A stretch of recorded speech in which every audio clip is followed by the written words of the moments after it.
বন্ধুরা লাইভ ম্যাচে মাঠে ঢুকে পড়ল সাপ, আতঙ্কে ছুটে পালালেন খেলোয়াড়রা। বন্ধুরা আপনারা যদি দেখতে চান তাহলে ভিডিওটি শেষ অবধি দেখতে হবে, চ্যানেলটিকে সাবস্ক্রাইব করে একটা লাইক দিতে হবে এবং নোটিফিকেশন বেল আইকন দাবাতে হবে। বন্ধুরা শ্রীলঙ্কা বনাম বাংলাদেশের প্রথম ওডিআইতে যা ঘটলো তা দিকে সকলেই হতবাক। এবার দুই দেশের ম্যাচে শিরোনামে নাগিন, তবে এবার আর ডান্স নয়, মাঠে প্রবেশ করে সত্যিকারের নাগিন অর্থাৎ একটি সাপ। শ্রীলঙ্কা ও বাংলাদেশ সিরিজের সঙ্গে নাগিন ডান্সের সম্পর্ক অনেক পুরনো।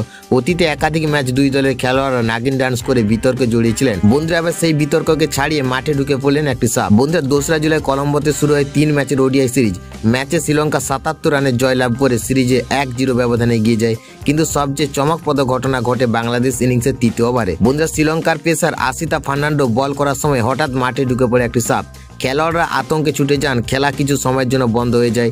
পরে নিরাপত্তারক্ষী সাপটিকে সরিয়ে দিলে খেলা ফের শুরু হয়। এই ভিডিও দ্রুত সোশ্যাল মিডিয়ায় ভাইরাল হয়। বন্ধুরা ভক্তরা সাপটিকে মজার ছেলে ডার্বি নাগিন নামে ডাকতে থাকেন। ম্যাচে শ্রীলঙ্কার অধিনায়ক চরিত আসালঙ্কা করেন 106 রান, শ্রীলঙ্কা তোলে 244। জবাবে বাংলাদেশ 167 রানে গুটিয়ে যায়। তানজিব হাসান 62 এবং জাকির আলী 51 রান করলেও জয় আনতে ব্যর্থ হন।